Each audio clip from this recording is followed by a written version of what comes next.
All right. And we're live. Welcome everybody to another live chat with. Today we have Robert Morrison, somebody that I've been wanting to talk to for a while because he's a very recognizable face in games. He has like a big presence on social, on Twitter. I love his tweets. And yeah, we haven't talked so far. It's the first time we're meeting. So welcome, Rob, to this live chat with. Thank you. Thanks for taking the time, man. No, thank you very much. I've also been looking forward to talking with you for a long time now. Thank you. Appreciate it. I'm honored. Thank you. Ah, man, it's an honor to have you here. So Rob, like for everybody that doesn't know you out there, right? Who is Rob Morrison? Um, I don't know. I'm still trying to figure that out myself every day. Good So, answer. I don't know. I'm just a simple guy that loves animation, love working on video games, and it's something that I have pursued for a long time and worked hard at to get where I'm at, and still trying to learn as much as I can every day. Um, Awesome, man. Awesome. yeah, And I know that you worked in a lot of AAA studios, a lot of AAA games over your career. So can you tell me a little bit about where the passion came from? Like how did it all started, if you don't mind me asking? sure. It's a pretty long story. I won't tell like everything because We have time. I don't want people to fall asleep. But honestly, I never when I was growing up, I never had the idea to become an animator. Mhm. Um, games were very important to me growing up as a kid. It was something that was very important to me.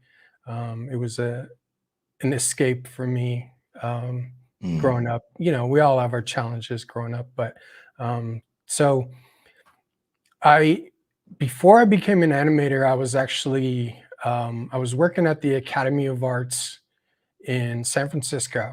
Right. I was running the AV department there with another guy, but Nice. um, this was in the early-ish mid '90s. Um, so I'm super old. I'm like grandpa level, but I had been creating music for a number of years and Oh, was nice. really into audio production at the time. Yeah.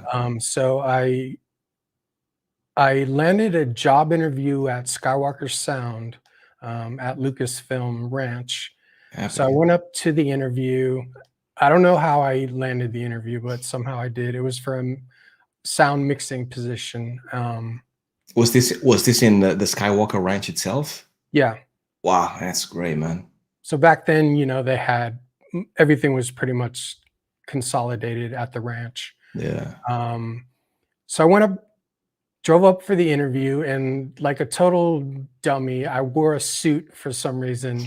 I have no idea to this day why I did that, but Yeah. I wore a suit. I went to the ranch, and was just completely blown away by the environment there, as you can Hmm. imagine. Yeah. It was so inspiring and beautiful. I didn't get that job, but I was so inspired, as I said, by the working environment there Hmm. that I wanted to try something else and try something else to eventually get a job there.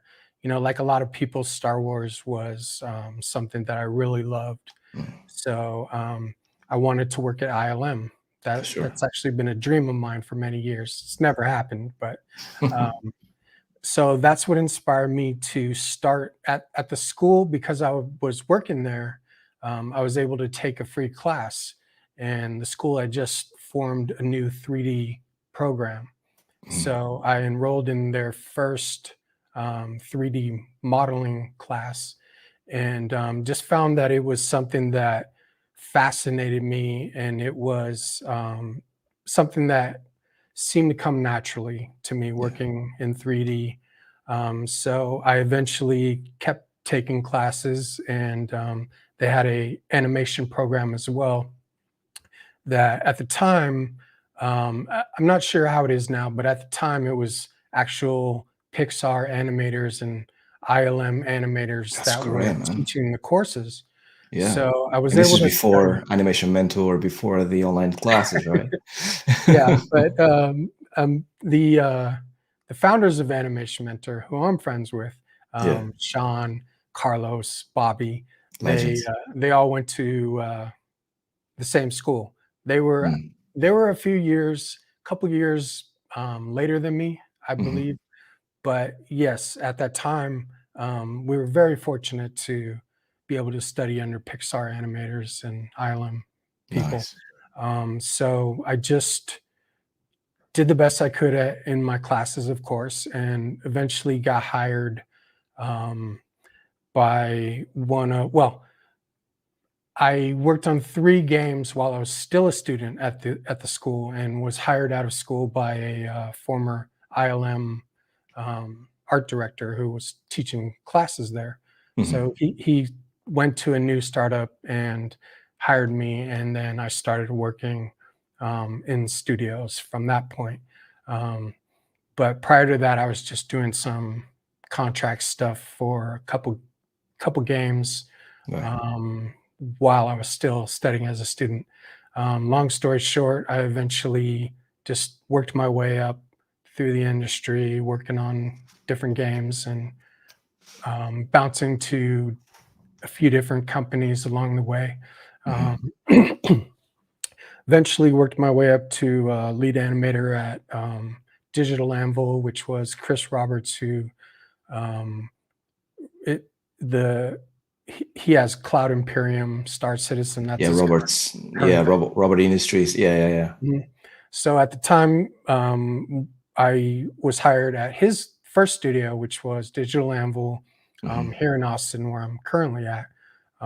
Worked my way up to a lead animator Mhm. there. We were bought out by Microsoft Games, and so I had this crazy idea that I was going to. I wanted to start my own indie studio. So, Great. I had an idea that I had been brainstorming for a while and couldn't get it out of my head. So I was Mhm. like, okay, I'm going to take this risk. Moved back to the Bay Area, which where I'm from, Mhm. and started to attempt to work on a prototype. I licensed the Unreal 2 engine, That's great. and at the time, you had to pay a lot of money Yeah. to do it. Um, but I had no clue on how to run a studio or how to. Um, I don't have a business mind, so Right. I'm a creative person, Right. but I have ideas and whatnot. But I had no clue what I was doing in regards to, hey, let me form a studio and Yeah. work towards something. So that eventually failed, and I spent the next probably decade working on pursuing my own creative dreams. I'll try to wrap this up quickly, but so I ended up pursuing my music career that That's I great. had mentioned. I Yeah. um, worked on audio stuff. Yeah. So I pursued that for a while, made a bunch of albums, did a bunch of shows, and That's cool. um, had some stuff on the radio, but very sparsely. And Mhm. again, it was something that I was very creative at doing, I think, but just kind of flailing in the wind at the Yeah. time. But it is what it is. So something else that I have always dreamed of doing as a kid growing up was I've always been fascinated by tattoos. I mean, I know that's surprising, but um, so I wanted to become a tattoo artist. So I dropped the music Right. thing, Yeah. got an apprenticeship at. I was turned down by 13 different tattoo shops. I would go there Mhm. in person, talk to the owner, and be like, "Hey, I'm Robert. Here's my art. Yeah. Teach me how to tattoo." So I got turned down by a lot of studios, but I kept going, kept So, trying. so Um, yeah, a little bit like animation. in a way, right? It's exactly like it, but it's way Yeah. more hardcore. Even Tattoo, more? yeah, the Wow. tattoo industry is pretty hardcore. So I Wow. got an apprenticeship and worked as an apprentice for a year, Hmm. scrubbing toilets, cleaning every inch of the shop, and eventually, I mean, that sounds like, oh, that is that true? Yes, it is. Like literally scrubbing toilets for Yeah. them to teach you. So I eventually was taught how to tattoo, and I started working as a tattoo artist. But animation is as I said, it's my main passion. It's something that I was really missing at the Hmm. time. I wanted to go back to being part of a professional team. I love Yeah. being in a professional work environment, which tattoo industry wasn't really. But I pursued that dream and got it out of my system. Yeah. Um, so I enrolled in Animation Mentor. It's something I had on my radar for a few years prior to that. Um, Enrolled in Animation Mentor, I took the view and the mindset that I've never worked on anything. I don't know anything. Let me Hmm. start completely from the beginning again. That's great. So that's what I did. I started with the Maya course, learned Maya, um, and then went through the entire Animation Mentor program, which I believe it was 20 months, including the Maya course. Yeah. Graduated from that, and then within a month, I landed another job um, at a mocap studio in Los Angeles, House of Moves. Hmm. This was a very, very important thing for my current career, to get that opportunity, because um, I was trained in the entire mocap pipeline. Yeah. I had Before that, I had just done all hand keyed gameplay Of animation. course. Yeah. But so I started working on set, markering up the actors and helping set up the props on set, Great. and eventually started to do solves with the mocap data onto Mm. um, the rigs that were going to be used in the game. And so that's when I worked on Resident Evil 7. Right. I was on set with the talent, the actors, and the director from Capcom that would fly in from Japan. Yeah. So that was super awesome that I got that training to go through working on set to actual final Yeah. animation. To a AAA game that is quite big and it's quite choreographed as well. So I guess you got to Oh see yeah. the whole thing, right? I'm still traumatized by working with the audio files from Resident Evil, The hearing, sounds they might yeah, hearing the with no characters context. screaming. It'd be weird, Yeah. right? So you have to listen to it over and over and over, right? When Yeah. you're animating one of those cinematic scenes. Yeah, exactly. So at least that's what I like to say. I like to say that I'm still traumatized by it. But eventually just kept working my way up again. Um, Worked at on Injustice 2 on a bunch of cinematics, Mm. previs, rough layout, and through final animation. Yeah. I worked on a ton of scenes on that game. And then from there, I got hired at Santa Monica Studio Yeah. to obviously work on God of War 2018. They brought me on to help with the very complex boss battle Nice. at the end.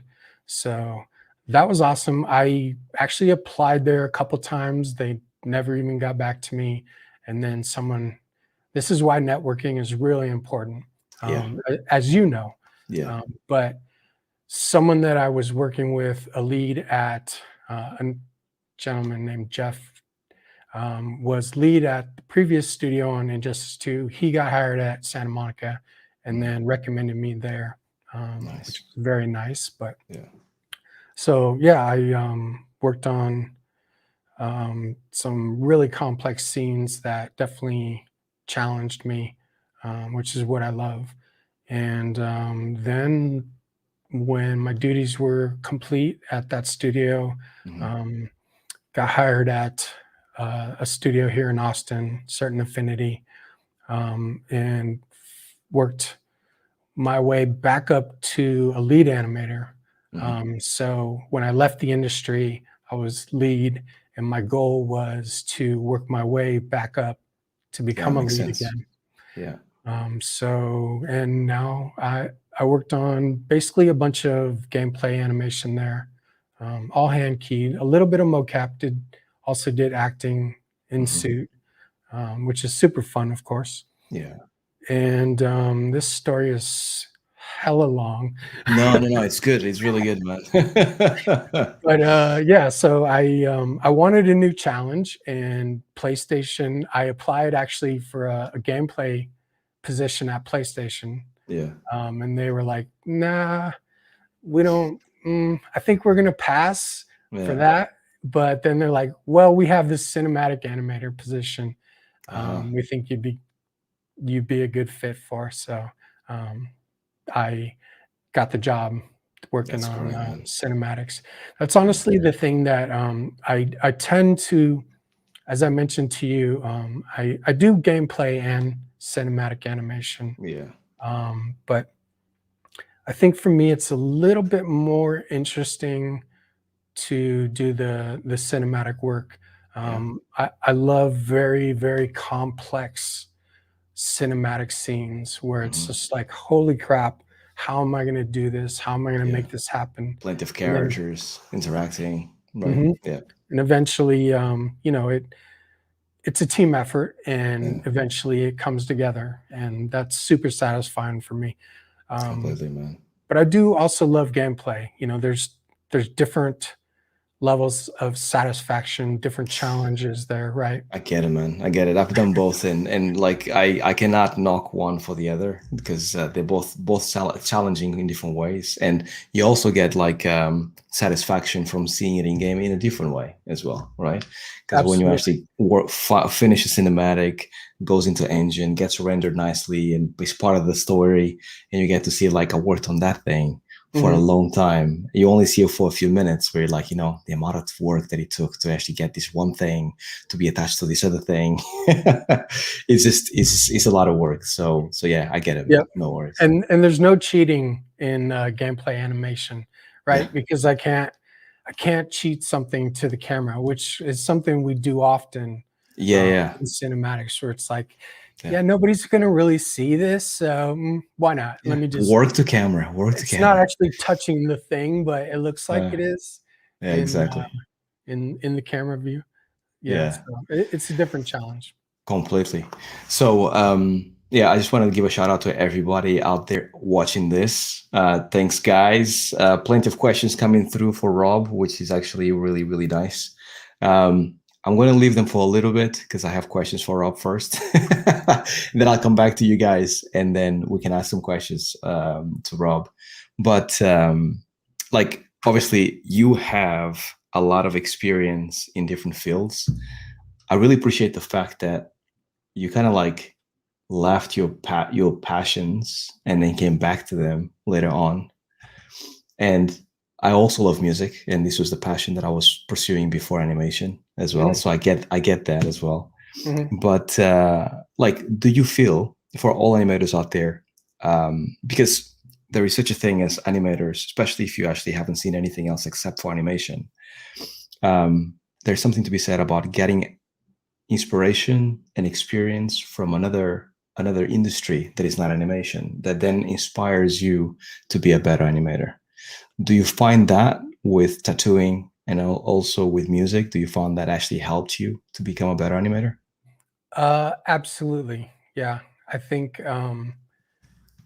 I there's a quote from Steve Jobs that said something about go to, and maybe it's not true, but I read it on the internet, so Yeah, grain of salt, of course. Something about, go to Paris and become a poet for a while, yeah, and then go back to doing what you do.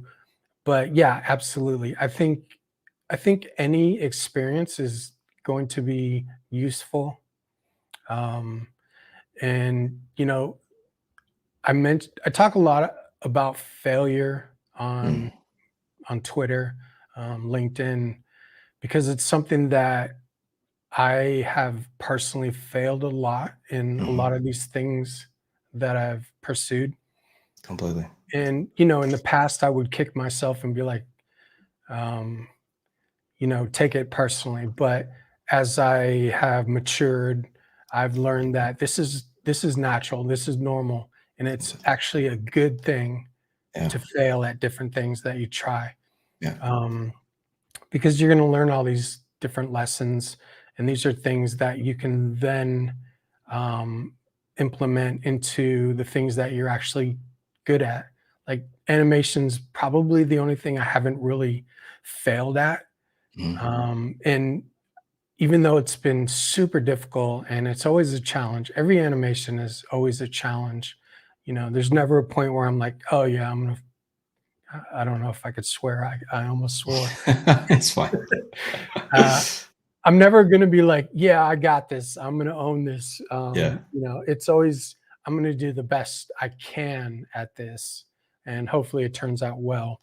Um, so but yeah, it's like the as I mentioned in my background, Yeah.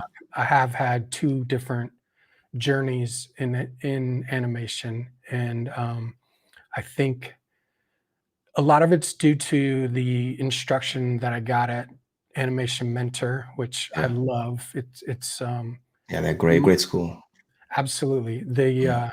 my time at the school was very important in my life, Yeah. and helping me to get where I'm at today. But yes, I had those 6 years in the industry prior, but I think coming back and starting over, it definitely I feel like I've become a much better animator, As well. um, Yeah. Makes sense. because so, Yeah. Yeah. Yeah. yeah, I Makes. do agree. I think it's good for people like, you read a lot about people, they're like, "Oh, I'm so burned out from the game industry," and you could totally understand that, and Yeah. it's like, well, that's okay. Why don't you just take a break, pursue something else if you can, and obviously, there's money involved in Yeah. having that's usually like 99% of the time going to be a major hurdle to Yeah. not pursue other things. But if you are able, if even you can save up something, or I don't know, I don't want to talk about um, everyone has different challenges, right? So Yeah. Of some people course. are going to be a lot more able to pursue things than others. And that's the reality of life, of course. But if you are able to pursue other things, yeah, you definitely should go for it. Yeah. But then again, maybe that's not for everyone. Yeah, exactly. It depends on the person, really. And I think you touched on a really good point there about failure, because I think it's funny though. I feel like, I don't know if you feel the same way, but I feel like the only thing that people see of you as a person, doesn't matter if it's you, Rob, myself, or anybody else, is normally the successes that you have. Mhm.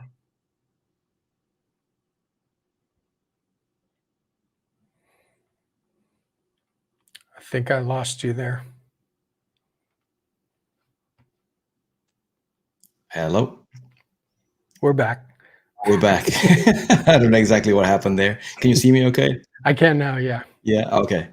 No, I was saying that, like, when it comes to failure and just life in general, like, people normally perceived only your successes, and they never really kind of like acknowledge all the pain and hurdles that you had to kind of like go through to get to the success, right? Success is normally like 5% of everything else that is stacked up in terms of like shit that you had to go through, right? Oh yeah. So so I feel like it's a misconception. And to me, this interviews, these live sessions are really interesting because you get to hear like how long it took, for example, for you. Like, you actually started your career, you came out of animation, did something else, then started fresh, and now you are in a position that you are. So I Mm. think it kind of shows a lot of tenacity, on your part, in order to actually get these things, and being able to pick yourself up and continue again, no? I It's do really awesome. appreciate that. It may just be dumb and crazy and wanted to No, not at all, man. whatever, do whatever, but Yeah. no. No, not at all. Not at all. Because, I mean, like being able to fail and then kind of like stand on your 2 feet again and then try again and try again and try again is something that is part of the animation journey, right? It doesn't really Yes, matter if you had like, a silver spoon and you actually were given everything. You still need to fail in animation to become a good animator. There's no way around it, right? I agree. It takes a lot of work, and um, young animators, rightfully so, don't really know what's involved yet Hmm. with um, getting to where they want to be. And, like any art form, anything creative, and most things in life, excuse me, animation is it's an art form that takes years just to get decent, you Just to know, get decent, yeah. just to get decent. And a lot of people kick themselves. I read it all the time. I'm sure you do as well. People are like, "Oh man, I've been doing this for 2 years and I still It's not completely paying suck." off. And it's like, Yeah. well, yeah, we all did. We all completely Hmm. suck Yeah. until we're in it long enough to where it's like, okay, I kind of suck less now. Yeah, exactly. But yeah, Completely. and it's like something that I think sometimes it's like I see people that and this is very generous of people to want to teach other Hmm. people. And that's something that I also have aspirations for to eventually, I've thought about a lot about maybe teaching at animation mentor at some Yeah, point. that's a great Don't idea. feel I'm ready for that, even though maybe I may be, but I don't feel that I'm ready No? for that. And it's like, um, I'm never gonna teach like a master class Right. because I don't feel I can ever be a master at this craft. I feel the same way, man. I really don't like that master class title. It's misleading sometimes, I feel. It's just something that, younger animators and even veterans like us, we also feel the same way where it's like, wow, everything I'm doing is a challenge, a new challenge, and am I Mhm. getting better? And it's like, yes, you are. Yeah, you You are. are getting Exactly. better. Yeah. Every day you work on a new shot, Yeah. a new animation. You're gonna learn new things, and yeah, you're gonna make some mistakes, but that's part of being the good part about being on a team Yeah. is bouncing your ideas and your work off of your teammates and leads, Yeah. directors, etc. Is you have to also be very open to someone being like, well, your shot, it's not working. Mhm. This isn't what this isn't really what we want to go for. And you're like, well, I just put all this time and effort into it. And that's part of being a professional animator Yeah. is you have to be willing to um, suck it up and be like, okay, yes, I agree. This isn't working. Even though, yeah, I put a lot of time, maybe a couple weeks, a month even into this particular animation. But what's important is the needs of the team Yeah. and the project. So Completely. that's something that I'm hyper aware of as an animator when I'm working. When Yeah. I'm working on my personal stuff, I can do whatever the hell I want, right? Hmm. But when I'm working in a professional environment, then I have to understand it's not about me. Yeah. It's not about the things that I personally want to do. It's about following the vision of other people for the most part. And yes, you can be very Exactly. creative. There's always there is that element of yes, you can put your own creativity into everything you do, but Mhm. there's does any of this make sense? It makes 100% sense. No, it completely makes sense, man.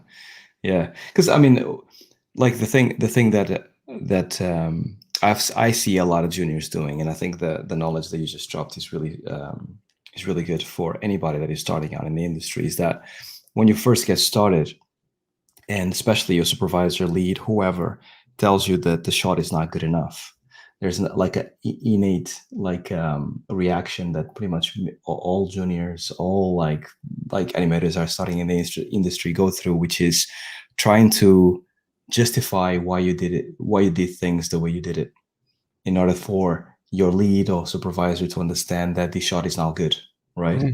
Mhm. And that never works. And the more years go past and the more experience you get, the more you realize that going over that barrier that the lead or supervisor is telling you, this is not good enough, we need it this other way, and you go, I get it. And then you just move on and you start doing the job. That is actually something super useful because, as you mentioned, you're working for somebody to fulfill somebody's vision. So what they want, 9 times out of 10, when they tell you that things are not exactly how they want it, is not personal. It's just that it Right. doesn't fit within the big picture, right? Absolutely right. Yeah. And a young animator normally sees it as almost like, I didn't do a good job, therefore, get a slap on the hand, go back and do a better job. But it's not really that. No, no. Yeah. Yeah, and I have been a lead, so I've been in those positions as well, where I need to help a younger animator understand that Mhm. this thing isn't working, and you can't get offended by it.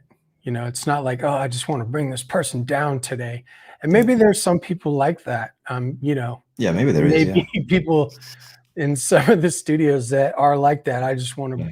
bust this person down, but that's not me. That's not professionals, Yeah. and you have to kind of just help this person to understand ways that you can take what they're doing and either redo it or um, start from scratch, which is often the better way, is to Yeah. just take something and completely start over. And I Yeah. do that often. I'll work on something and just maybe even, you don't want to work on something too long when you're doing gameplay animation.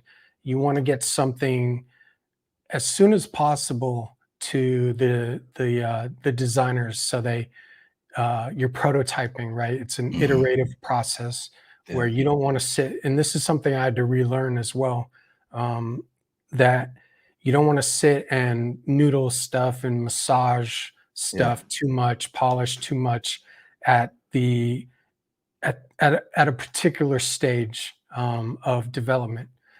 So when you're prototyping stuff, you want to be able to sell the basic idea of what you're trying to achieve and what you want, Yeah. what the designers want, and then from there, you haven't put so much time and effort into it and Yeah. invested all this time.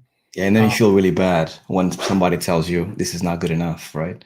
yeah, Yeah. so get it out there as soon as possible, and then they could say, "Yeah, this sucks," This uh, sucks. Yeah. or "Keep going, Yeah. keep working on it." I've worked on, and I've had that happen many times. I've worked on when I was working on God of War. Mhm. I was pretty far along on. I don't know if you remember. There's a part of the scene where Kratos is running to impact Balder, and I think I do. Yeah. Balder. They're on the chisel, Yeah.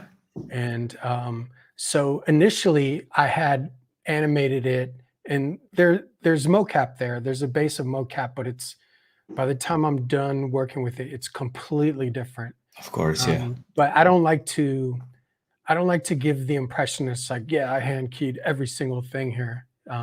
So there are mocap elements that you put together, and then you do a lot of modifying Yeah. You and massage it, you make it better, enhance it, right? oh yeah, and Yeah. often it's the stuff I wish I had, the stuff that I had started with and what I ended up with. But Yeah. so I was initially had the camera on the completely other side of the characters, Mhm. and then Dory, who was the director of photography, decided that let's switch the camera over to the other side. So in gameplay animation, no big deal. But when you're doing a cinematic with a fixed camera and you're animating to camera, Yeah, that's an extensive amount of reworking completely. shot. And it's like, okay, at first I don't want to do that, but I respect the vision. And again, as I've said, it's not about what I think per se. It's Exactly. about what is best for the game. Yeah, And obviously, of course, he was completely right that it fit much better to swing the camera around and um, do it over. yeah, So of that's what course. I did, and it, of course, turned out just fine. Just fine, But exactly. so that's the stuff you have to go through. Yeah, exactly. Completely, man. It's a funny industry. I have more gameplay questions for you, but I think we need Sure. to like add some answer some of the questions that the guys have here because they're coming in fast. So hello to Russell, Mark James, Captivating Studios. How you guys doing? So here's a question for you, Rob. I see you Mhm. worked on a lot of action games, and I was curious about the early stages of designing a combat system. How much involvement do animators have on how a combat system should work? Good question. Very good question. That that does relate to what we were just talking about in regards to the prototyping stage of things. Animators do have a lot of input. Hopefully they Mhm. have a lot of input. Depending Uh, on the studio. Depending on the studio, and studios that don't value an animator's input, I question their sanity. Yep. Um, but there's a lot involved there. A lot of it can be before you even start to implement and build out systems. We will do previs work where we are animating things without any game engine involved to help designers to see different ideas fleshed out in 3D, of course.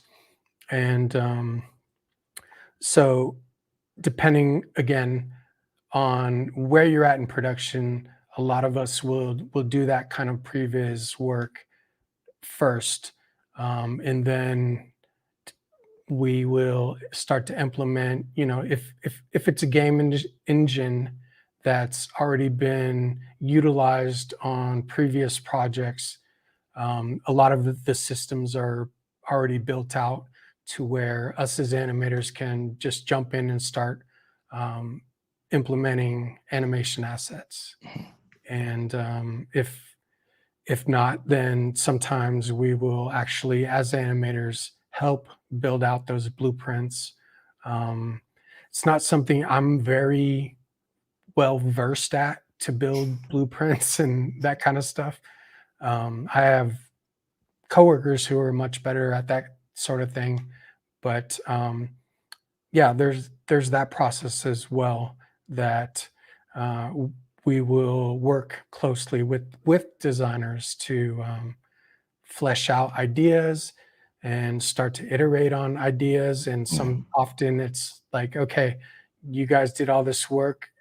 All these things stem back over and over to the vision of the project. And there's often times when you've done a lot of work to flesh out these systems that perhaps the client or upper management will want to completely change the direction of the game, and you roll with it Yeah. um, and just do your thing. Yeah, no, sounds great, man. Like just to add, the previous time that you have on a project or pre-production is Mhm. the most fun that you can have in a game because all ideas are up for grabs, and if you come up with a cool idea that gets thrown into the game, nothing feels better. I agree, Yeah. and I've worked with people that sometimes don't want to see those ideas. Yeah, And I think that's a mistake, that's but a mistake for sure. Because good for the ideas can come most from part, anywhere. Yeah, exactly. completely. So yeah, awesome question, Russ. So here's another one from Russell. Integrating animation for gameplay in engine can be complex, but are there any specific difficulties or complexities in integrating cinematics animations in the game or in engine? Yes, of course. It's different, I would say. I've never personally integrated a cinematic into a game. I've only Mhm. worked with an engineer or designer to collaborate in that regard. Um, so normally, at least I'll talk about at Santa Monica. We would create our animations, and we would do, at least me, would export the scene, but then someone else would implement it usually. Mhm. Um, and I'm sure it's different at every studio. So I don't have much input in regards to integrating cinematics, but it's probably a little bit easier, I would say. Yeah, yeah, no, it is. That's for sure. I can pitch in with the experience that I had so far, and Please. I think most studios work like you mentioned, Rob, where normally the cinematic department is pretty much like cinematics in a game pipeline. They're basically like almost separate. So the whole game development happens over here, gameplay animation and everybody else. And cinematics normally have a pipeline because is work towards with a script in mind. So it's very easy for you to implement the same pipeline that you have a VFX or film, where you just go scene one, scene two, scene three, and then you just mocap it, clean up, and all that stuff. When it comes to integration, depending on how technical the studio is, you either give it to someone else, like Rob did. Most I did as well, for example, for Horizon. But for example, at Dice, when things are a bit more technical, you do need to integrate an engine, but the integration in engine is actually quite straightforward because it's normally like a clip full of different characters. So you would have a motion builder scene that you already created previously, and then you export all those characters individually, and then you rebuild the same scene in engine. And then it's Mm, just you press play and then things play in sequence, basically, right? So it's not really complex per se in comparison to having to create different like blueprints to get different, I don't know, windows and notifiers and stuff like that. mhm.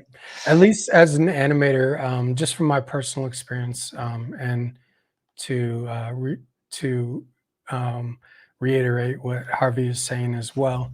Um, Now, there may be a engineer or designer that is just like right now is going like, "Are you kidding me? This is insane. It's causing me a lot of stress every day." Probably.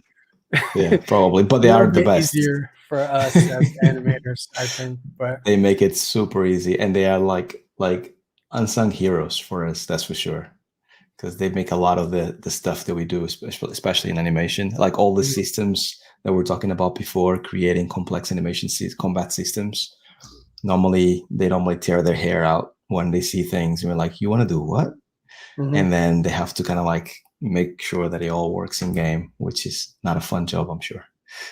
Yeah, and shout out to tech animators and tech artists.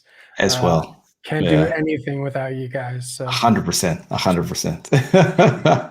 Thank you very much for your service. I am lost without you because I have to go 100%. to them every day and be like, kind of stuck here on this thing. And they're Yeah. like, all right, well, we know. Yeah. They But, save our skin. They're like, yeah, just go here, here, do this, done. You're like, oh, thanks. yeah, it's a team effort. It really is. Yeah, And this completely. is obvious probably, but nothing I personally do, I do alone, right? Completely.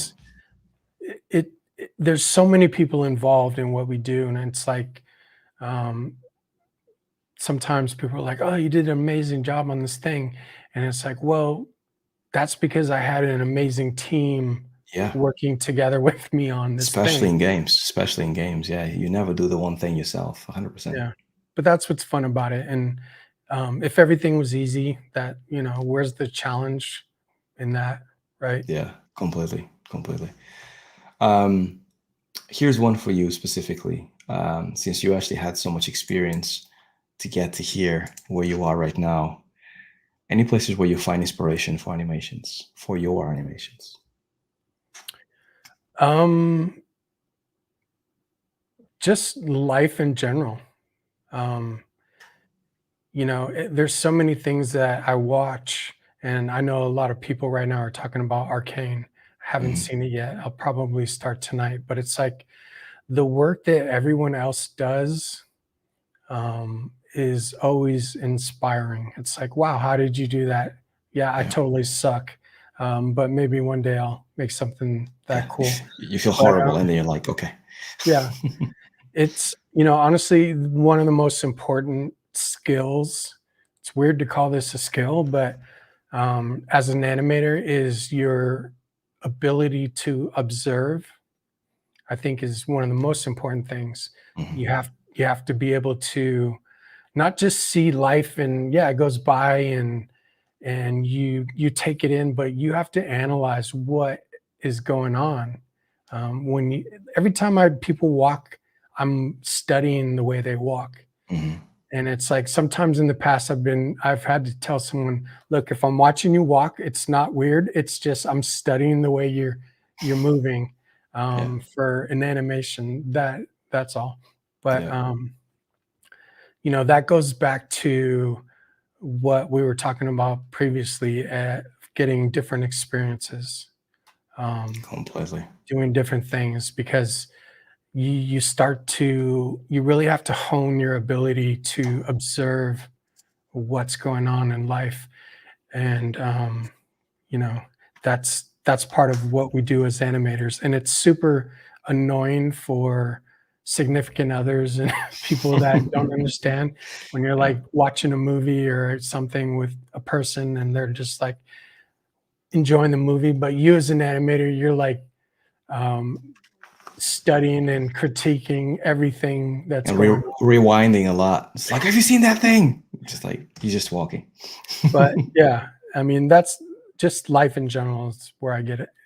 That's Um, great, man. That's great. Inspiration. And I'm a big kid, as animators, we're big Yeah, kids. Like 100%. if you're not acting silly when no one's looking and Yeah. you're in your house and question if you're actually an animator. Exactly, exactly. And I would actually dare to say that the more you tap into that child that you have inside of you, the better animator you become and the more creative you become, right? Because there's Mhm. something to be said about, how creative children are. I have two of them, so I can get to see it every day. But yeah, it's something to actually be said about just being jolly with life and just making sure that you actually make the most out of it. Um, Agreed. and yeah, and to add to your answer, Rob, I keep adding, and apologies, but No, please. It's a um, conversation. yeah, what I would say about inspiration in here specifically, Russ, is that something that I've learned over the years is that when you see something and it's something so awesome that makes you feel super like butterflies in your stomach sometimes, I think we all get that sometimes you get so inspired by something that you're like, oh my god, what am I going to do with this energy? Find a place or find somewhere that you can actually kind of like apply this energy that you have right now. Like as an example, for example, like let's say Arcane. I haven't watched it yet. I really want to watch it as well because it looks super awesome. Let's say by the end of Arcane you watch it and you feel like, my god, this is like Spider-Man all over again, right? So if it is that, then there's something inside of you that is telling you, like, you've just been inspired a lot, right? What can you do with that energy? And normally, if you actually use it well, that normally translates to you having either more creativity in what you're doing or having a new idea to do something else or something in that vein that actually allows you to kind of like use that energy. Don't allow it to die. That's the thing that I'm trying to say, because if you do, then it's going to dissipate and you're going to forget about it, and then you're going to move on with your life. So anything that I, inspires you. yeah, and I think that's so important. What you said is like you we're all inspired by things that other people have done. Yeah. You don't want to copy No. something. If you're learning as an animator, it's okay to perhaps copy something just for educational purposes. but you never want to put it on your demo reel, or Yeah. and probably don't even want to show anyone. But you could look at something and be like, wow, how did this person do this? Let me recreate that, Mhm. and learn some lessons from it. But you obviously never want to take any form of ownership for that. But I think that's good in regards to learning things. Yeah. But yeah, everything that people do, we are inspired by someone else. Yeah, We're completely, man. inspired by other things. You see it in games all the time. Games specifically, where there's very similar games today. I've gotten to a point where there's very similar things that are going on, usually in the mechanics of the Mhm. game. The characters are different. The environments are somewhat different, as well, but you are familiar with those gameplay mechanics that are going on. Mhm. It gets to a point where it's like, okay, these are all, I've seen this before, but it's a little bit different now with, a sword or a axe or whatever. So I think that's a challenge for animators, that every day we have to come up with something that is familiar and works, but how can I make this different? How can I make this um, something that's more unique? And it's not a infinite thing where it's like endless ideas, but Yeah. that's something we do, and I know you too. We do every day, is we want to do something that create something that's unique, Completely. Yeah. but Yeah. in the end, it's similar. Yeah. No, I completely agree with you, because the thing about certain games, for example, like a lot of people want to work on Call of Duty or Battlefield or Overwatch or any of these IPs. But if you were to work on a number two of anything, right, you're just going to see more of the same. So the challenge becomes, how can you make the stuff that is the same more unique Mhm, after that, right? How can you mhm, actually elevate it to another level? Maybe if it's a God of War and you're actually working on God of War 2, you still have the same axe, you still have the same throw, but how can you jazz it up in order to make it interesting now, right? mhm. In a way that perhaps, the director looks at it and be like, man, this is cool. Let's put it in game. And yeah, that's definitely part of the challenge as an animator. Yeah, it's a huge challenge. It's like, Yeah. okay, um, Robert or Harvey, we need you to create a 3 attack combo. And you're Yeah. just like, what am I gonna do here that hasn't been done a million times? It's like writing a song. Popular songs and songs that we are all familiar with, they all have the same underlying structure, That is completely true. a beat that's like a four by Four four bar. beat, Yeah. right? And then you have chords, which Yeah. um, almost every song utilizes um, the same chords, but just in kind of different ways. Yeah. So you may have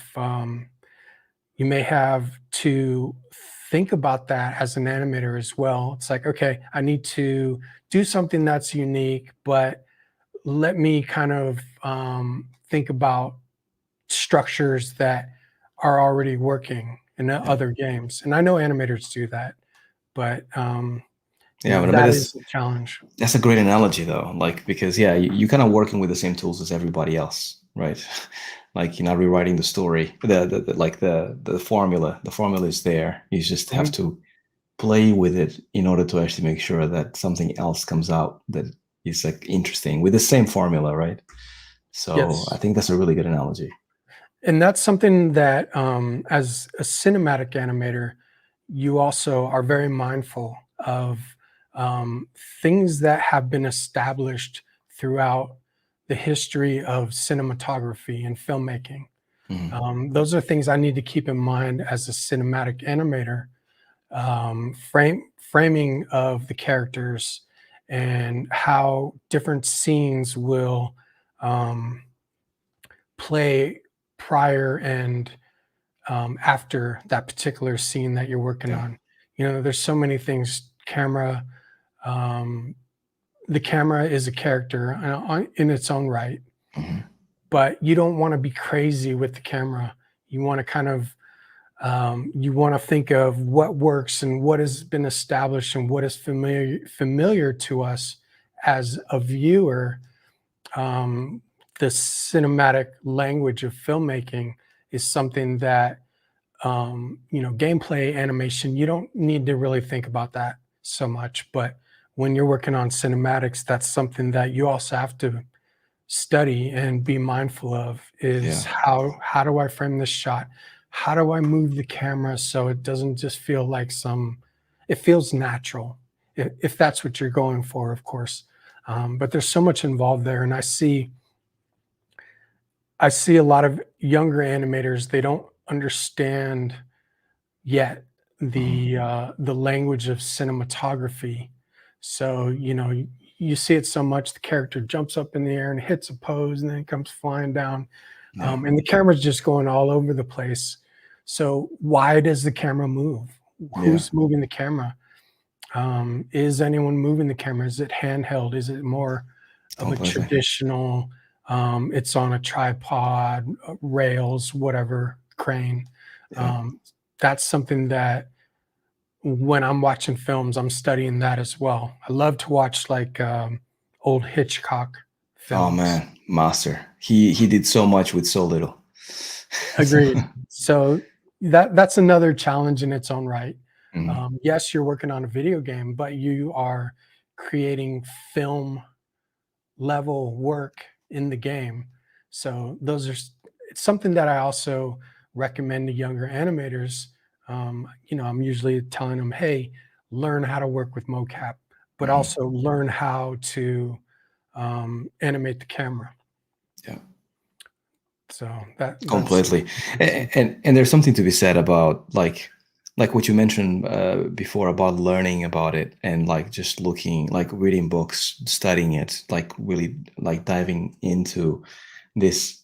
Like cinematography is a good example because there's so many movies, and it doesn't have to be animation specific. It can be anything else.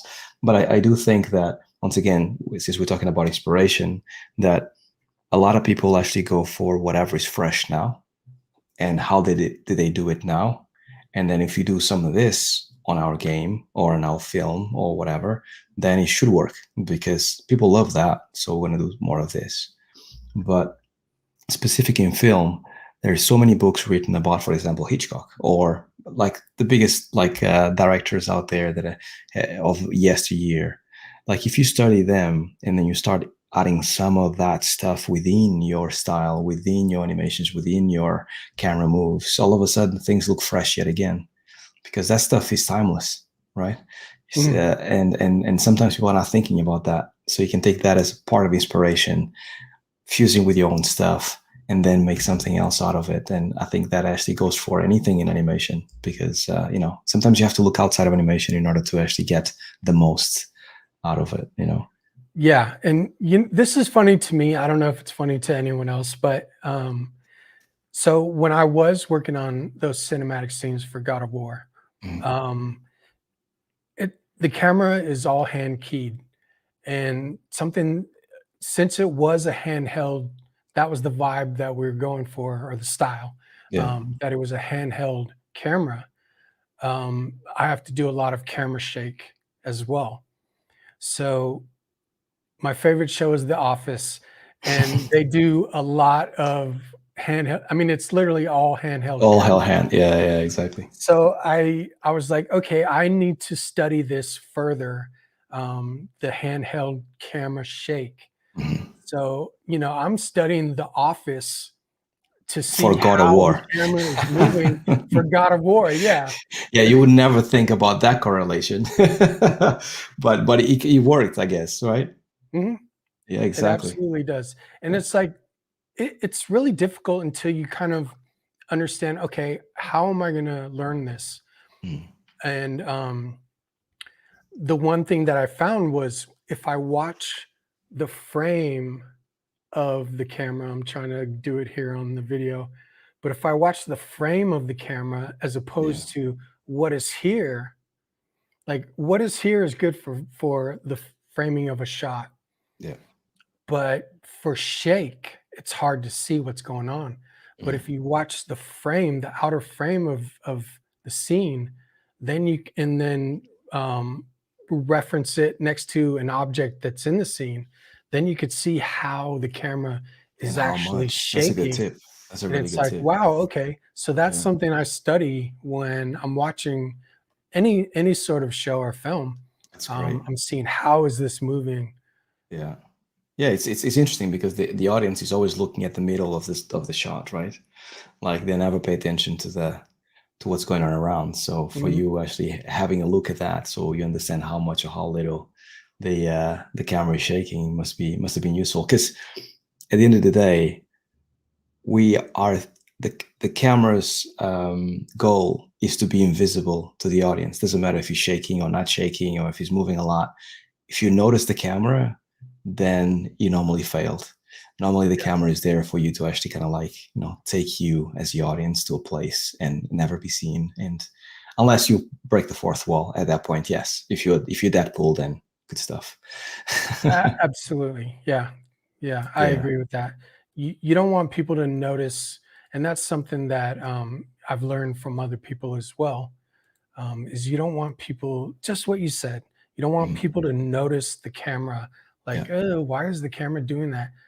Then, yeah, you've taken them out of the illusion of or the story of what's going on. So Completely. you want people, it's like animation itself is there's many things in animation that you want the viewer to feel more than notice, right? Yeah. Yeah, completely, man. Um, I have a few more questions for you because they're still Okay. coming in. I think people are enjoying your answers, Rob. Uh, let me see. There was a good one. Oh yeah, this actually. Since we're talking so much about cameras, Jerome, how's it going, Jerome? Um, Cinematic animation in God of War must have been a challenge. The camera doesn't cut when switching between gameplay and cutscenes. How challenging was it to ensure the cutscene blended with the gameplay? Shout out to Jerome. Um, I know him. He's a very cool guy. Yeah, he is. Uh, I know of him as well. I don't know him, but I know of him. yeah, yeah. We're like internet friends, right? Yeah, exactly. Like most people. I mean, that's where we're at as Ex- society these days. exactly. A lot of that is thought out by in the planning stages. A lot of that type of thing where you're thinking about that even in the storyboarding stage, um, how the camera is going to go from scene to scene. So in God of War, particularly, um, we would be mindful of that, where the camera is treated as a character as well, and you have a pose library where every cinematic scene is going to start and end in a particular position with the character. Yeah. So that's something that you're mindful as well. It's I'm going to bring in a starting and ending pose for whatever cinematic scene I'm working on, to where Kratos is going to end up and start in that position. Yeah. The camera, the one camera never cutting whole thing, which was brilliant for that game. Yeah. I feel like it even made things easier, to where it's like, okay, I know where this is going to start. I know where this is going to end. You just kind of figure out the middle and how to get there, Oh, I see. Yeah, between that's those correct. positions. Yeah. So,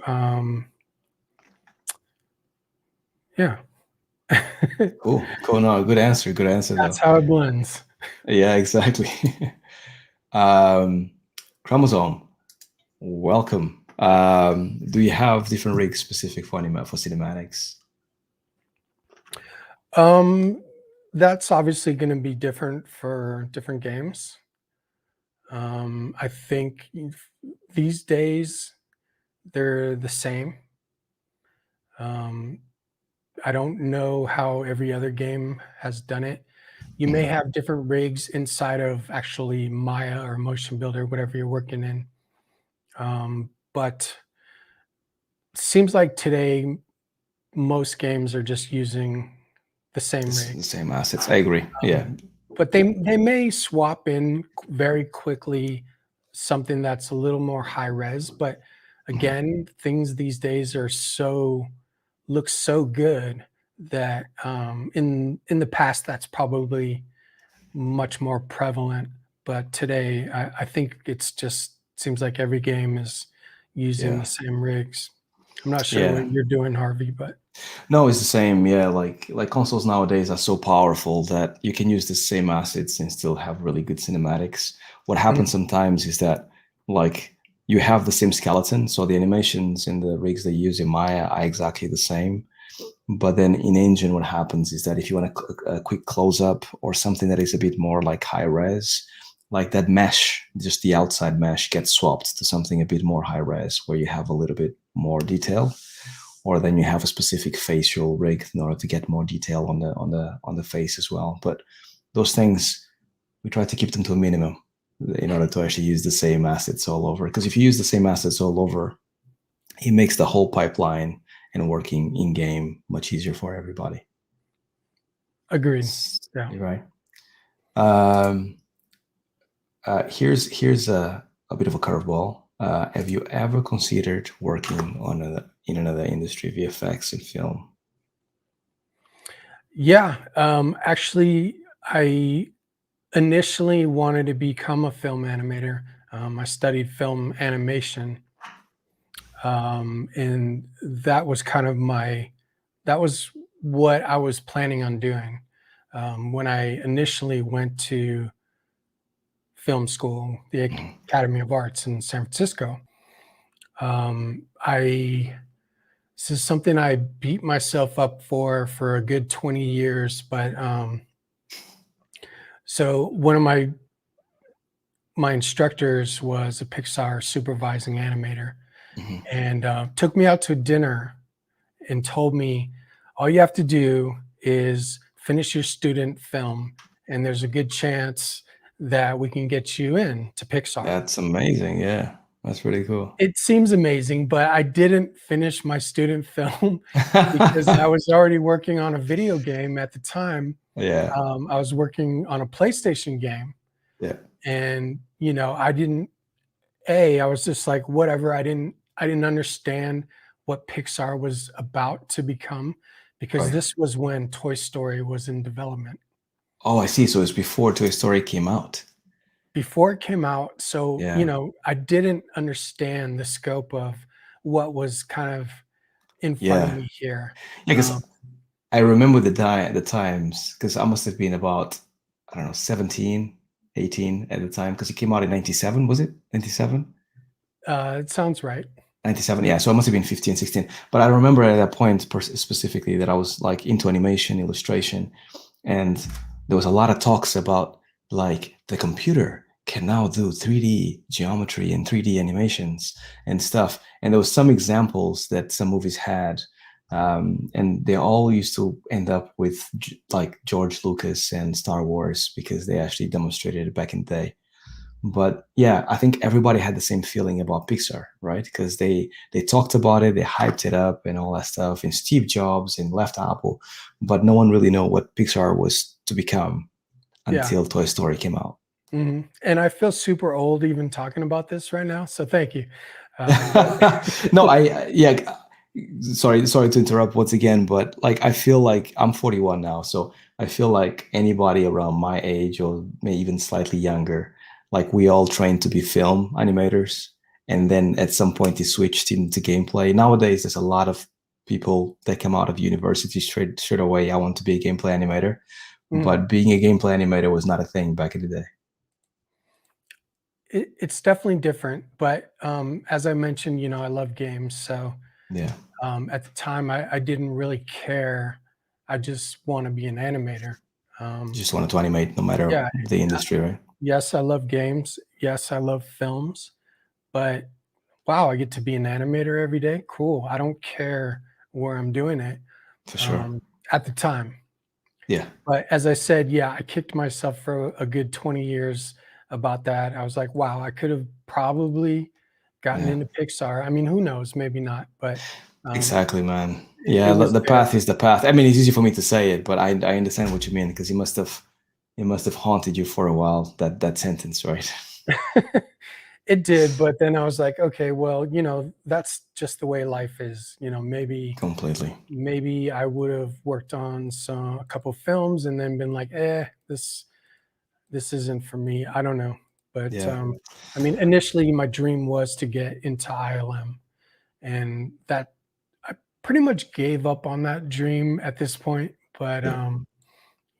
that was my goal as an animator when I was studying and learning is to get into ILM, work on, films, Star Wars, but I was probably. working on games already, and I had bills to pay, and I love games, so I was like, "Okay, well, Exactly.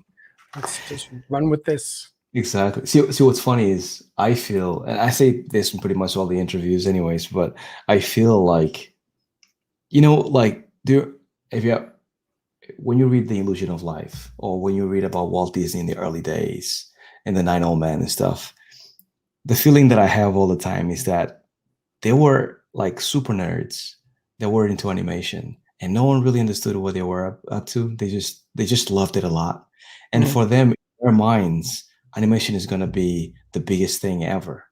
But no one really kind of like was on board, right? There was a few things going on, but it's like whatever. And I'll, fast forward like 100 years later, and everybody's like, "Oh my god, animation is this, animation is that," right? Like I'm a genuine believer that I think working in games is going to be like that 100 years from like now. I think like this vibe that we had, right? Like because I felt the same thing working at Pixar, working at Disney, working at DreamWorks was the thing that it started me on this journey, and then I flipped into games. But I feel like more and more, the longer we work in games, and the more like new generation upon new generation starts working games, this becomes the new cool thing, right? And film, although they are really cool, I do think that as the industry goes bigger, games becomes this like place that people want to be at, the place that they want to really kind of excel at. yeah, absolutely understand that, and, games are obviously at the point now where it's like, um, it's a film and a game Mm, together, yeah. so, um, You know I've what's funny? People are now using Unreal to make film, like The Mandalorian and all that stuff. So things are just flipping. I know, which is funny for me because it's like, I've mentioned ILM, that's my dream, so obviously I've applied there, Right, over the years, and I've applied there probably 3 or 4 times, and I never have even gotten to the stage where, it's like, "Hey, let's talk or have an interview." It's so I've always been turned down, right. and, so it's at the point now where I'm like, "Well, you know what? I'm doing the same exact thing on games Yeah, that you're doing in films, yeah. so, maybe give me an interview at least." I'll share my knowledge of Unreal. So Completely. I think they're like, "Well, he works on games, why," Yeah. bye, Felicia. Yeah, exactly. Well, yeah, it's gonna happen sooner or later, Rob. Eventually we're like, let's bring him over. No, I don't think I'm gonna apply there anymore. No, you had Mm, enough. yeah, they don't get me. Exactly. Obviously they won't. They're missing out. They're missing out. Um, so here's something interesting. I think this is broad, but I think it's interesting for people to know. This working in animation absolutely requires for you to work in the industry grade programs such as Maya, or as long as you get the final results, you can work with whatever program you're good at. Absolutely not. You can So let's just talk about a professional work environment. You have to work with software that has established production pipelines. Mhm. The tools, people use Maya for the most part and Motionbuilder. And a lot of people are like, why aren't you using Blender? It's because there's already been um, years of work to establish production pipelines and tools for these particular softwares that we use for Mhm. Maya. And yes, it seems like, I think if your pipeline has the ability to export and share assets between a non-used program and your actual production software, then I think that's an option for some studios. I have not seen that yet, but it's basically, while I would like to use Motionbuilder, usually is what I prefer. Mhm. If the pipeline's not set up for that, then I have to use Maya.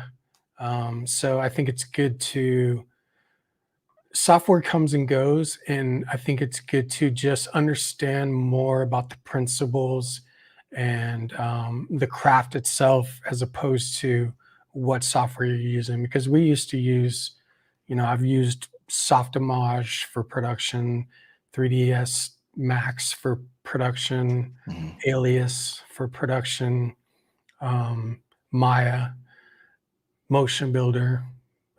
So, they all kind of do the same thing, but as a professional animator and a professional working environment, you're you're kind of limited to what has the pipeline been established, the workflow, Yeah. right? This seems obvious, but things may change in the future where there's a little more leeway to work on. I know a lot of people want to use Blender. Mhm. I don't know much about it. I just see it often, and I think that's fine. It doesn't matter really, but has any tools that you may need been created for that? Mhm. Probably not. Yeah, exactly. No, completely. I couldn't agree more. I think that what happens as well is that for all animators that actually are out there working in Blender because it's free, go ahead, do your thing. Because, at the end of the day, you're trying to showcase your skills more than the software you use. And then what I also say is normally like software is just buttons you press. However, talent in animation is difficult to get. So any studio out there is looking to you as a source of talent. And if they can get somebody with talent, they can sit you in a chair and teach you how to press the buttons that you need to press in order to do the same thing on the other software.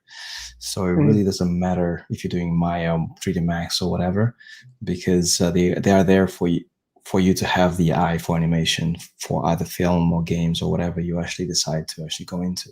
Yeah, definitely. And we all have our preferences, right? Yeah, for sure, for sure. I like to use Motionbuilder because the viewport runs Oh, it's astonishingly super smooth. It's like playing a fast. game. Doesn't matter how many characters you throw at it as well. Yeah, I don't want to have to play blast in Maya every time I make some edit, Yeah. um, which is what I used, like in a professional environment. I don't want to have to do that, but that's what I did when I was at Animation Mentor. Yeah. Is I had a 2012 iMac, and that I was using with With, Maya. with And Maya. every time I change one frickin' thing, I have to play blast. So, Yeah, you know, yes, just let completely. me use Motionbuilder all the time, and I'll be happy. And you'll be happy. Yeah, no, it's a good software, man. It's a really good software. Um, so lots of chatter, really cool. Nice to see you, Benny. Um, I there's a good question here about animation length, and it's difficult to answer in games, but here we go. Captivani Studios. How you guys? How you doing? Hey, Rob and Harvey. When you first joined the studio as a junior, what's the typical amount of animations that you do per week, and how long will your lead give you to do them? Do you want to go first, Rob? Um, why don't you Give it to go. take this one first? Yeah.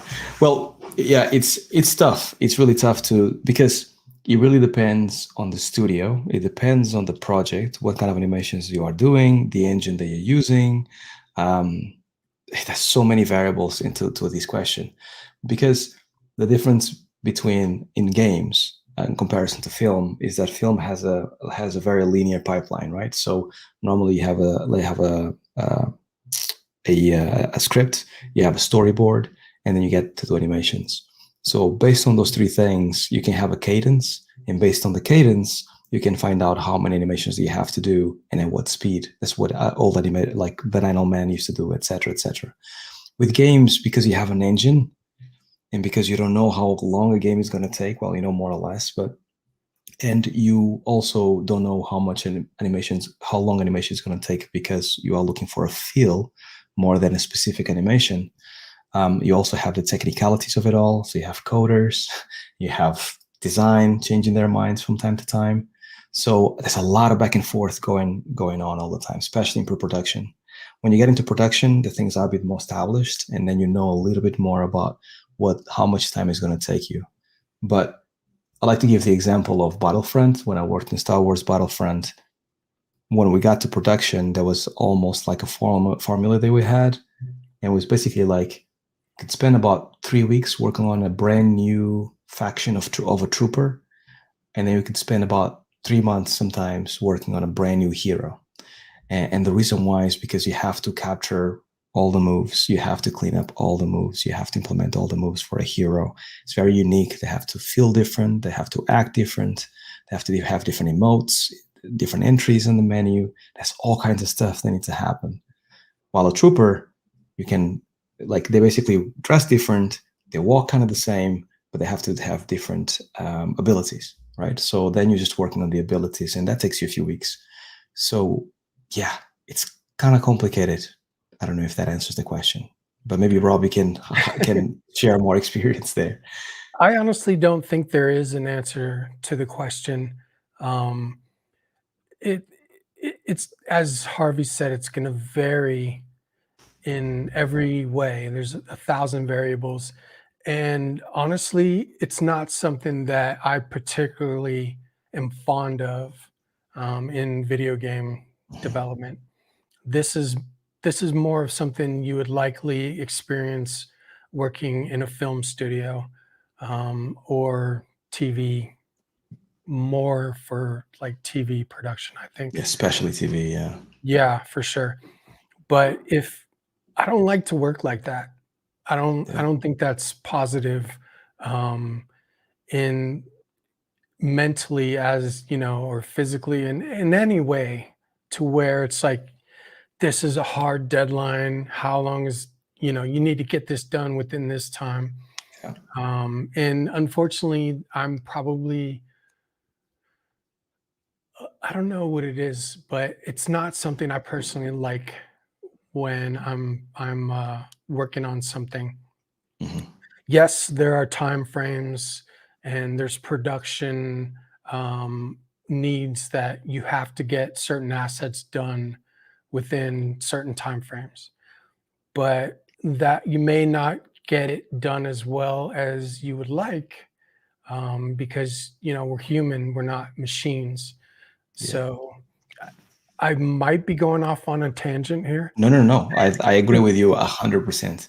That is the thing that I loved so much about working at Santa Monica Yeah. is I had these very, very complex scenes that I had to do, and it's hard to say upfront how long is something going to take.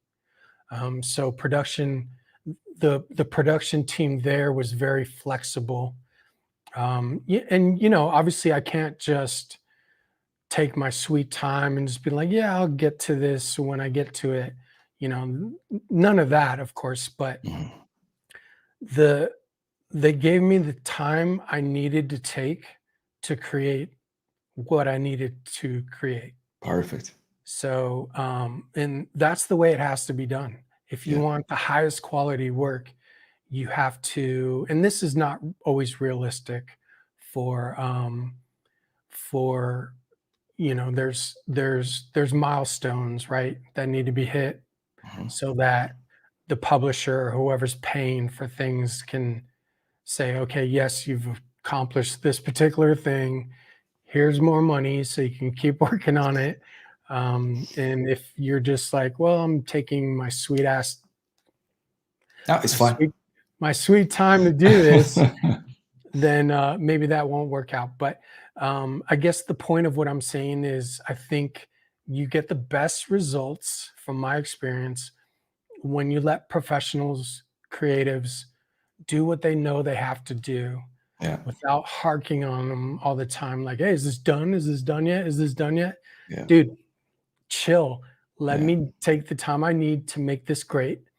And in the end, it's going to be better. Now, of course, as obviously there's, as I've said and Harvey has said, um, there's 100 variables and production there's production timelines that you have to hit. So Yeah. you have to be mindful. That's also part of being a professional animator, is you have to be mindful of those production constraints, to where you do the best to get as good an animation as you can, depending on where you're at in the production phase. Mhm. Um, so as we spoke earlier, when you're early in production, you're kind of just you're gonna get things out quickly, Yeah.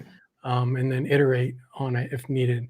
But when you get to the final polish stages, um, that's something where you kind of have to have a little bit of a different mindset on what you're going to achieve. Try to hit those main things. And obviously, as animators, we could polish and polish and Yeah. polish forever on something. So when you're working Yeah. on your own personal stuff, you could do that all day. But as part of a team, you have to be mindful. And yes, even though um, I don't like those, you need to get this many assets done within this time frame.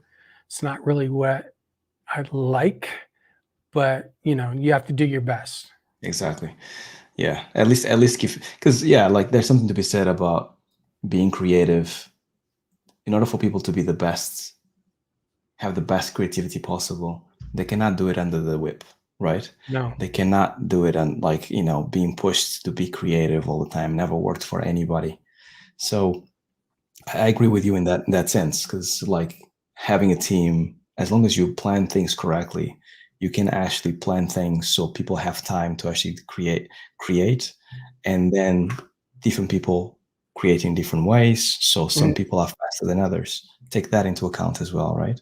Absolutely. Um, so yeah, no, I agree with you, man. And this is why in games we get into so much crunch sometimes, is because certain studios don't really get that, or then they run a lot towards the end because things haven't been planned out correctly, etc., etc. Yeah, and it's, when you're creating something, um, production has their thing that they need to adhere to, but that's not always reality with someone creating something, right? Mm, I'm not the fastest animator in the world, and I don't want to be the fastest animator in the world. That's not my goal. It never is to be. And I know, like, some people are like, well, we need you to be fast and do this. I'm like, I'm going to do it at what I can do. yeah, exactly. And I'll get as much done as I can, but I'm not going to kill myself Yeah, for some asset that I need to create. And I don't think anyone else should. And it's unfortunate, but it is what it is. yeah, and I think there's something to be said about experience in there as well, because I do think that in the beginning, when you start in this industry, and I think this goes for all the industries, VFX, film, and games, but in TV especially as well. In the beginning, when you just start, because you have all this energy within you, you just do whatever it takes to actually get things done, and you end up killing yourself, working super hard, very little money, like to very little credits, all these things that are horrible in the world. But the more you actually kind of like work and you find yourself that the job is not going to go anywhere, and if you're an animator, you're going to continue to be an animator. There's no sense of like, that of doom, impending doom, or anything like that. As soon as that feeling starts kind of coming in, and you have a family, you have friends, and you want to carve your own space in your own time, that's when you start thinking, like Rob mentioned right now, about just making sure that you pace yourself, making sure that you don't let yourself being pushed around, and just, if someone asks you someone asks you for the work double quick, just tell them it's not possible. Saying no is a thing as well, and you can say it. Yeah. And there's people out there that are, they work really fast. Yeah. But that doesn't mean it's going to be as best as possible. I don't know. It's honestly, it's hard because, you're adhering to schedules. And I remember getting a shot for Injustice 2 where the producer was like, I need this in 3 days. And I was like, this is going to take 2 to 3 weeks. And she's like, well, just, get it done. And I was just like, I laughed. And it was like, and yes, it ended up taking 3 weeks to do this thing. 5 or 6 characters with a lot of reworking of the lot to do. Right. So, you do your best to kind of to help production understand. And the best studios, they're going to have a buffer there and completely right where it's like they're very well planned. Yeah, completely. Actually, going off that, and we actually running out of time because I kept you for an hour and a half, so I don't want to like keep you for much longer. Benny asks, do you have any advice or things to look out for when choosing a studio to work for? Which is another good question for everybody out there. Yeah, studios that don't make you work too fast. I don't know. It's hard to say. I think for me, a lot of it has to do with the feeling you get when you're interviewing with the team. I think that is your indicator more so than what people are saying on Twitter about a certain studio. Yes, it's good to be mindful of what kind of the reputation of a studio is, but a lot of it for me has come down to how is the team making me feel as a person when I'm interviewing with them. And I've had bad and good. I interviewed a number of years ago with a studio with EA. Okay, I'm just going to say it. I interviewed at EA in Redwood City, Redwood Shores, their main studio. And from the moment I walked in, I could just tell nobody was feeling me. Even before talking to me, they were just like, what's this guy doing here? I had that before many times. Yeah. Maybe. Yeah, maybe. Yeah, exactly. But that's a more corporate kind of, that particular studio was more corporate than, and then one of the best experiences I had was at Santa Monica studio. When I walked into the interview room, it was nothing but smiles. Nice. People were friendly. They were happy to see me. That's and great. I was just like, okay, yeah, I really like the vibe I'm getting here from these people. Everyone's super cool. Everyone is super friendly.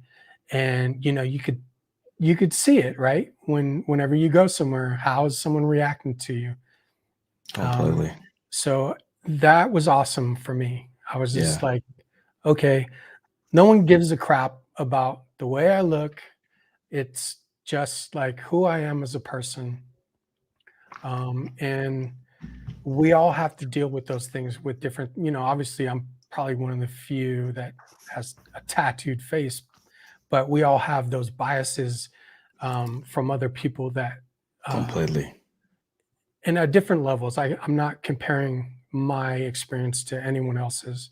Yeah, but I see what you mean though, because it's the same thing for me as a black man. It's the same thing. There's like, you can feel it, right? There's a certain feeling that you have, and like this saying about like don't judge a book by the cover, and just like, treat people fairly and just get to know the person. All these things are true, and I think this is basically what you hinted at right there, right? It's like they were open to kind of like get to know Robert Morrison the person, and not just the guy with tattoos on his face. Yeah, And that's exactly. it, right? So yeah, I get it, Shout out man. to EA. Sorry if you're watching this and you're Shout like, out to "Hey, you. I work for Exactly. EA." Ah. No, But but yeah, good advice though. Really good advice. And I would say what I would add there as well, if you don't mind, is that games are a very long process to kind of make them, right? So you really need to make an extra effort to go to a place that you really like. Because if you actually end up in a place that you don't like the people that you work with, you're going to be stuck with them for many years, and mhm, not just 6 months or 3 months like in film.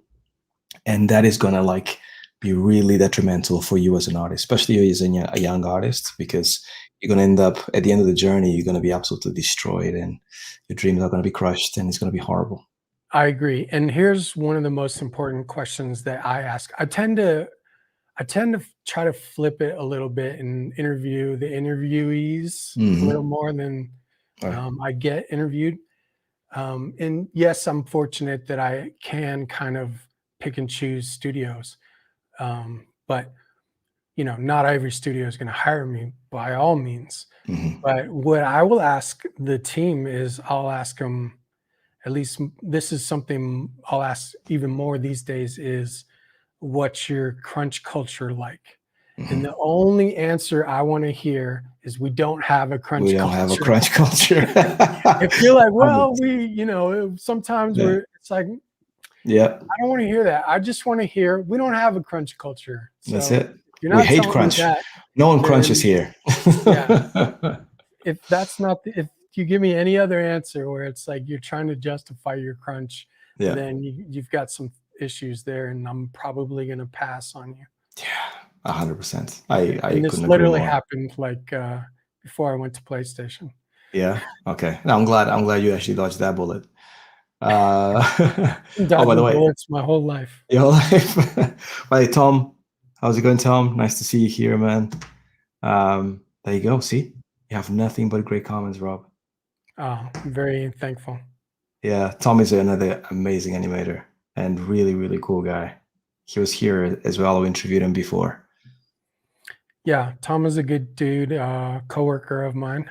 Yeah. Um, He works with you now we work for the same studio. for the same studio. Um, I Nice. don't, I don't, um, I don't currently interact with him on the project. I think he's on a different project because PlayStation Visual Arts, we have a number of different projects in development. Right. Makes sense Um, given the size. so there's a lot of code dev. I mean, it's basically code dev work with on all of them, a lot of the major PlayStation first party titles, in Nice. addition to other titles as well. So there's a number of shows that are being worked on at the same time. That's cool. But yeah, Tom's a Yeah. good dude. Tom is a great dude. Yeah. Yeah, but like I think we actually covered most of the questions. And I think I'll leave you be, Rob, because it's been like nearly an hour and 40 minutes, but it's been a lot of fun talking to you, man. Yeah, a lot of fun. Thank you so much. Yeah, no problem, man. Thanks a lot for lending me your time here in this interview and answering all these awesome questions. And thanks to everybody that asked questions and watched this. We had a good attendance, so really awesome. Oh, nice. Yeah, thanks Yeah, for hanging out with us. yeah, exactly, man. Yeah, I Tom. appreciate So it. no problem, man. No problem. And I hope if all goes well, we can maybe do this in the future at some other point. Mhm. Yeah, when I'm supervising animator at ILM. And Uh, ILM, I'm gonna be interviewing and be like, see, Tom, yeah, I previewed it. that will never happen, but you never No, know. you're gonna get a call tomorrow. You'll see. No. All right, cool. So thanks everybody for showing up, and thanks a lot, Rob. Appreciate it. And Thank you. yeah, Appreciate it. see you guys in the next one.